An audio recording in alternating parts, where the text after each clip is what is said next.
भाजपा प्रदेश अध्यक्ष सीपी जोशी ने बरसात के कारण प्रभावित हुई कॉलोनियों का दौरा किया। बिपरजॉय तूफान के चलते अजमेर में 2 दिनों तक हुई लगातार बारिश के कारण प्रभावित हुए इलाकों का दौरा करने भाजपा के प्रदेश अध्यक्ष सीपी जोशी मंगलवार देर शाम को अजमेर पहुंचे। सीपी जोशी के द्वारा बरसात के कारण जलमग्न हुई कॉलोनियों का दौरा करने के साथ ही जेएलएन हॉस्पिटल का भी निरीक्षण किया। जोशी ने इस दौरान मीडिया से बातचीत में सरकार पर निशाना साधते हुए कहा कि तूफान से सरकार के दावों की पोल खुल गई। अगर चुस्त दुरुस्त व्यवस्था होती तो राजस्थान की जनता को इस प्रकार की तकलीफ नहीं देखनी पड़ती। सीपी जोशी ने कहा कि राजस्थान और अजमेर में तूफान आने की आहट पहले से ही थी। रेड अलर्ट और मौसम विभाग की चेतावनी पहले से थी। 2 दृश्य है, एक तरफ गुजरात और एक तरफ राजस्थान। गुजरात में जहां 1700 किलोमीटर में समुद्री एरिया है, जहां 120 किलोमीटर की स्पीड से ज्यादा तेज हवा चली, उसके बाद भी सरकार और जनप्रतिनिधियों की सजगता के कारण कोई जनहानि नहीं होती, जनता को कोई तकलीफ नहीं होती है। दूसरी तरफ राजस्थान है, जहां 60 की स्पीड से कम हवाएं चल रही थी, लेकिन इसके बावजूद भी मीडिया और जनप्रतिनिधियों के माध्यम से पता चलता है कि कम से कम 7 लोगों की जनहानि हुई है। कई रास्ते अवरुद्ध हुए हैं, कई गांव के रास्ते बंद हो गए, अस्पताल दरिया बन गए, मरीज परेशान है। कई लोग के गांव में रोजमर्रा की आवश्यकता चीजें वह नहीं पहुंच पाई। अनादि समाचार का उद्देश्य मूलतः सनातन संस्कृति के प्रचार प्रसार एवं निष्पक्ष और निर्भीक पत्रकारिता के माध्यम से जन जागृति उत्पन्न करना है। अजमेर में और पूरे राजस्थान में तूफान आने का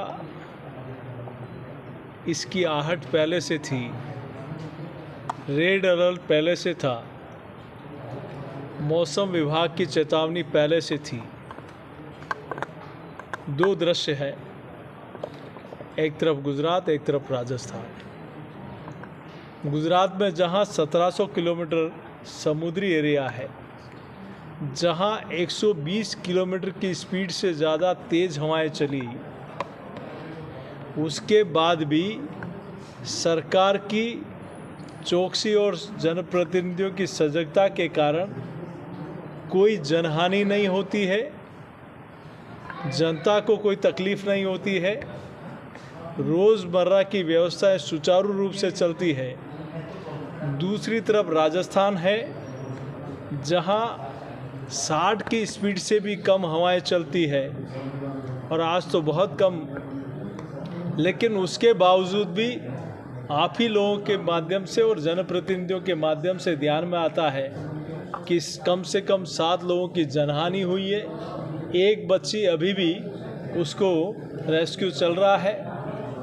कई रास्ते अवरुद्ध हो गए, कई गांवों के रास्ते बंद हो गए, अस्पताल दरिया बन गए, मरीज परेशान है। कई लोगों के गांव में रोज़मर्रा की जो आवश्यक चीज़ें वो नहीं पहुंच पाई, सड़कें जाम बंद हो गई, पानी भर गया।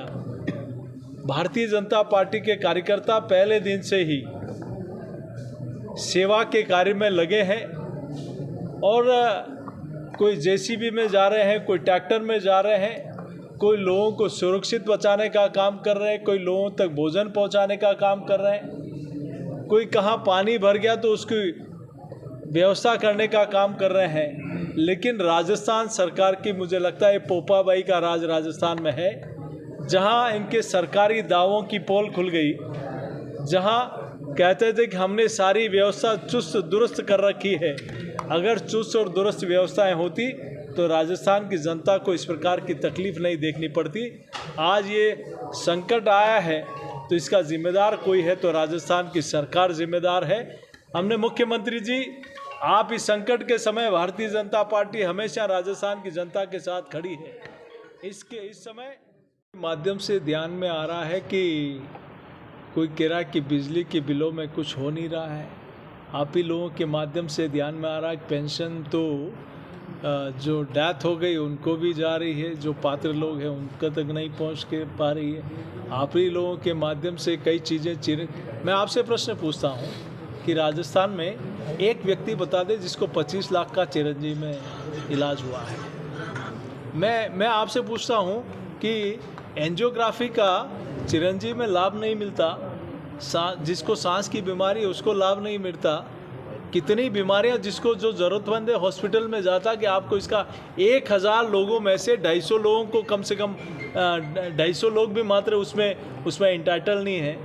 आप केंद्र की जो योजना है और भारतीय जनता पार्टी के राज में जो आयुष्मान भारत योजना आयुष्मान कार्ड योजना थी हमारी भामाशाह कार्ड, उसमें और आयुष्मान भारत योजना उसका स्वरूप क्यों बदला? और आपने किस प्रकार से चिरंजीव योजना आपने बताई, उसमें भारत सरकार का भी अंश है, लेकिन उसमें कहीं न कहीं आपने इस प्रकार की व्यवस्था की कुछ लोगों को फ़ायदा पहुंचाने के लिए कि आज राजस्थान की जनता त्रस्त है। आपने 4.5 वर्ष कुछ नहीं किया। आप 4.5 वर्ष कुर्सी बचाते रहे, 4.5 वर्ष आप भ्रष्टाचार का खेल तांडव करते रहे। अब आपको राहत याद आई है जब राजस्थान की जनता ने आपको हमेशा के लिए राहत देने का